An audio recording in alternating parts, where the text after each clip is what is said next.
Bonjour à tous, j'espère que vous allez bien. Bon, aujourd'hui, c'est enfin le grand jour. Aujourd'hui, on va enfin redémarrer le moteur de ma 104. Pour ceux qui me suivent depuis longtemps, et si c'est la première vidéo que tu regardes, je vous fais un petit rappel de la 104 et de mon parcours. Cette 104, c'était celle de mon grand-père. Je l'ai sortie de la grange il y a à peu près 1 an et demi, elle n'avait pas tourné depuis 98. Quand j'ai ouvert le moteur, il était complètement bloqué, j'ai dû refaire le moteur entièrement. J'ai mis plusieurs mois à chercher les pièces, à trouver les informations, à trouver les astuces pour remonter ce moteur-là qui est un moteur chemisé. Et je t'ai partagé toutes les informations que j'ai pu trouver dans une série de vidéos que tu trouveras dans la playlist Restauration de la 104.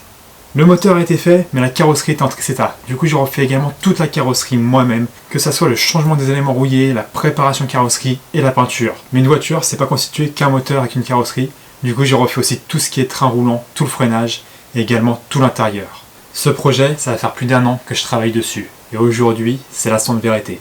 Parce qu'aujourd'hui, je vais enfin redémarrer mon moteur et savoir si tout ce temps, si tous ces efforts, si toute cette énergie que j'ai pu mettre dans cette voiture sont récompensés ou pas. Et je t'avoue, je suis un petit peu stressé.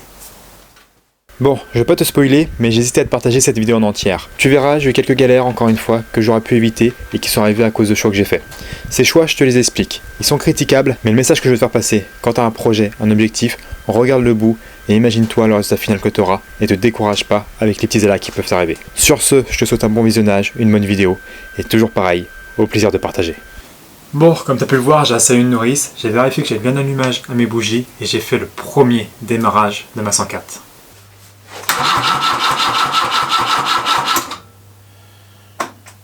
C'est peut-être le pointeau qui est collé, ça se remplit pas. T'as pas un petit...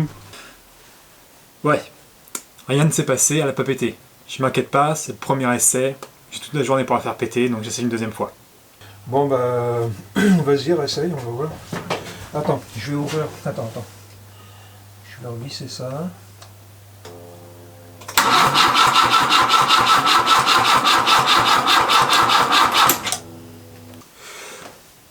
Bon, là je t'avoue, je commence à stresser grave, je commence à avoir la boule au ventre. Il faisait 2 degrés je crois ce jour-là, j'étais trempé.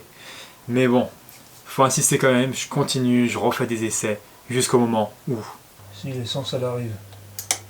Vas-y, réessaye là. Tu vois Tu vois déjà quand l'essence elle arrive. Ah, là tu vas faire du bruit. Hein.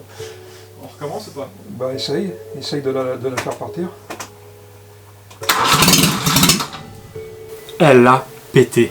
La 104 de mon grand-père qui a pas tourné depuis 98, qui a pas tourné depuis plus de 20 ans, a démarré. Je sais pas si tu peux te rendre compte dans quel état j'étais et je suis encore actuellement, mais c'est phénoménal quoi. J'étais dans la voiture, tu l'entends péter et de toute façon tu le vois, c'est un rien nerveux que j'ai.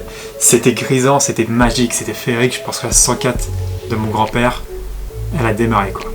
Et si par contre j'avais tellement peur qu'il y a un problème moteur et je dois ressortir le moteur, j'ai démonté juste le strict nécessaire sur mon moteur. C'est-à-dire carburateur et allumage, c'est tout. La boîte à air, je l'avais pas monté, et pareil, le pot d'échappement, comme tu as pu l'entendre, il n'était pas monté. Donc la voiture elle va péter, elle ne tiendra pas la ralenti, je le sais, parce qu'elle sera trop pauvre en fait, tout simplement. Je sais qu'il y a des risques à démarrer ma voiture comme ça, mais comme je dis, c'est juste pour la faire craquer, juste pour me rassurer que je le fais. Donc du coup, voilà pourquoi j'ai pris ce risque-là.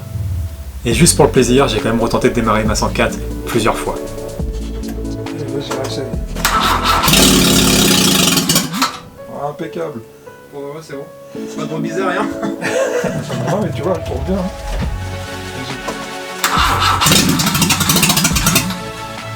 Et après quelques réglages carbu, et en tenant un peu la voiture accélérée, on a même réussi à obtenir ça. Réessaye. Mais après, de toute façon, c'était juste pour voir si elle pétait, après je veux pas... Il y a quand même le rodage à faire, tout ça. Ouais, mais c'est pas...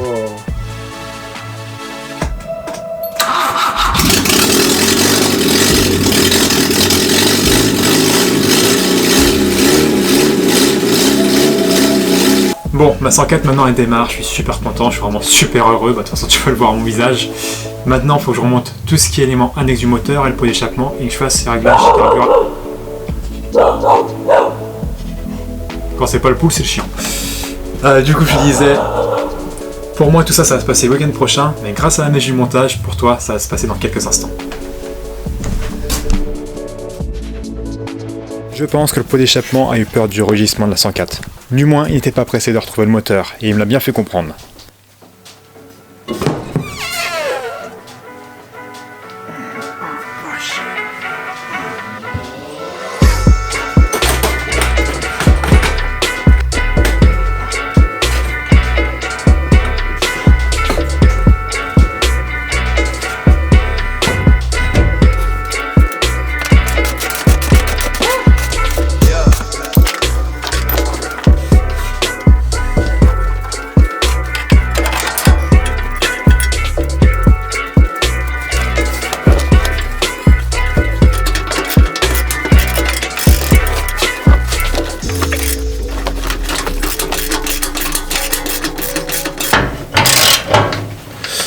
S'il y en a qui ont déjà fait des ponts maison ou des solutions élévatrices pour voiture maison, je suis preneur de conseils et d'astuces et d'idées, parce que je pense que je m'en ferai un d'ici peu, ce sera quand même bien plus pratique.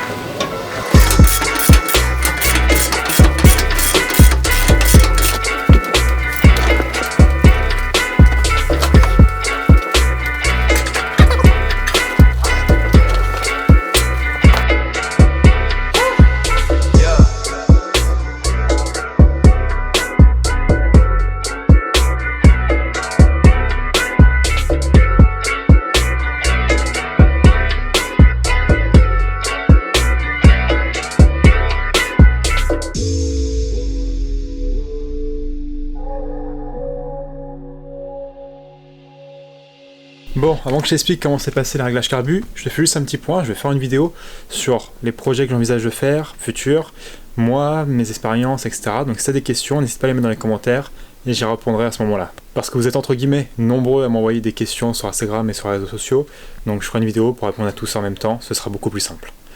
Du coup, le réglage carbu, comment ça s'est passé? Est-ce que tu vois derrière moi ce qu'il y a? C'est peut-être un peu flou. C'est mon moteur. Ouais, c'est mon moteur. Bon, pourquoi ce moteur est là et pas dans ma voiture? Déjà, premièrement, le réglage de la carburation s'est très bien passé. J'ai mis un petit extrait de ce qu'on a fait. Par contre, je suis désolé, j'ai fait avec mon téléphone parce que comme la journée s'est super bien passée, bah, mon appareil photo avec lequel je filme ne voulait plus filmer. Voilà. Du coup, en fait, donc j'ai réglé la carburation, le moteur tournait correctement et tout, j'étais content. J'avais une fuite sur mon radiateur, de liquide de refroidissement. Enfin 2 fuites même, donc ça faudra que je la reprenne. Et en fait en lançant le moteur je me suis rendu compte que j'avais une fuite vers le carburateur. Et je pensais que c'était en fait la durée du carburateur qui était poreuse, ou qui était fuyarde du moins. Et en fait en me penchant sur le sujet, non. Je me suis rendu compte que la partie qui est fuyarde, c'est au niveau de mon plan de joint, du joint de culasse. Ouais, ça fait chier.